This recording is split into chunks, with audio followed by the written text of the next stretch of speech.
Hi, Arrow. Hello and good morning, Doctor. How are you doing today?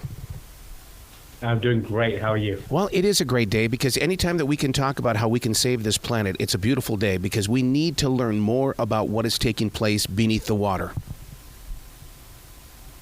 I agree completely. Yeah.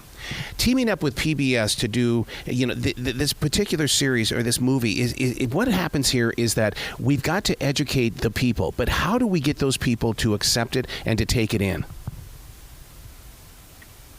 Well, listen, this is like the biggest and most difficult question you're asking, right? I mean, you ultimately have to give them hope. You have to give them a path forward. You can't just dwell in doom and gloom, although you can't be Pollyannish about it either.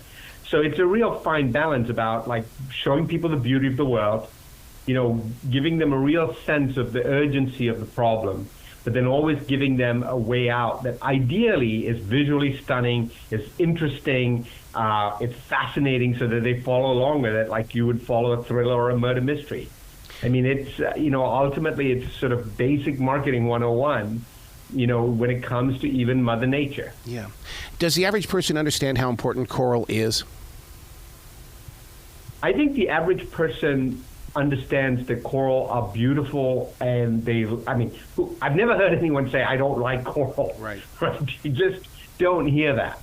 But they don't know, most people, I didn't know the full importance of coral to sort of life on the planet. So the most biodiverse places on the planet, the places that have more species of living things crammed into an area, are coral reefs, particularly reefs off the coast of Indonesia in a place called the Bird's Head Seascape. We think is the most biodiverse place on planet Earth. Literally hundreds and hundreds of species crammed into, a relatively small area on the planet. Now, having said that, coral are also hugely important for humans because they feed us. 500 million people rely on coral for their food from fish. And even if you live inland or you live far away from the ocean and you go to the store and you buy, say, snapper or grouper or lobster in some cases, those as babies grew up on coral reefs.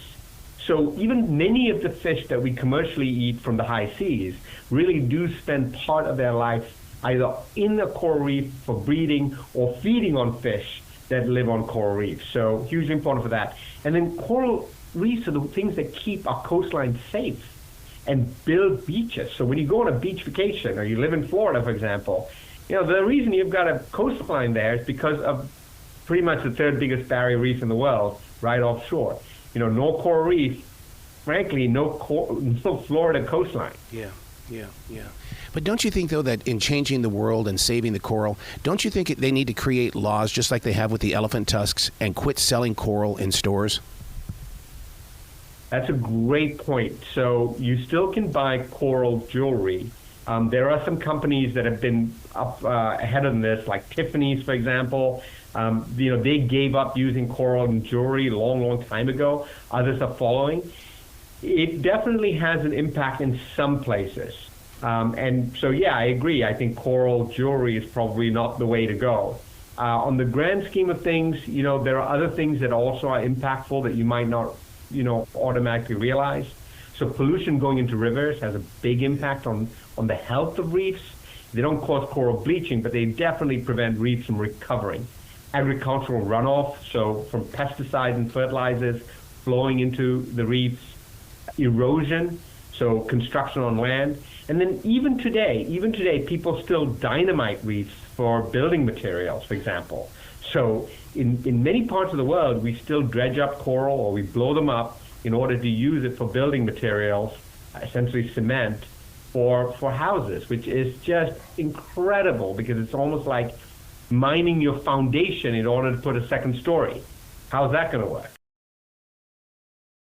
It's going to get to the point, like it has with this heat that we have around the world right now, that it's going to be too late. And what you're doing with this with PBS is to say, hey, look, we still have time.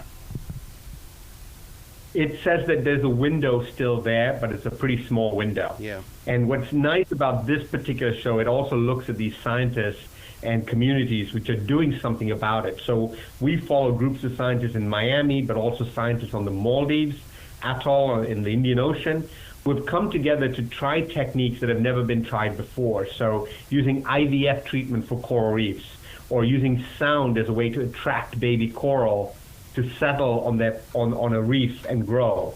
Amazing things that I had frankly never seen before. And that was really quite inspiring to see that people are figuring out ways to restore reefs, not just, in a small area like the size of, say, a tennis court, but really at scale, the size of an entire reef or an entire atoll. Yeah, one of the things that's so fascinating about Changing Planet on PBS is the fact that you're putting an identity on those scientists, because so many times they're invisible to the rest of the world. Well, I'm a scientist by training, and I think science is the coolest thing out there. Yes. Because science is like a murder mystery, right? It's a thriller. It basically is like a page turner, if you can sort of describe it in that way. And for this special in particular, many times when I go and do a documentary, I know what I'm going to see. I'm still experiencing it for real, but I kind of know, because you're not going to take a whole camera crew and go out there on a rumor, right?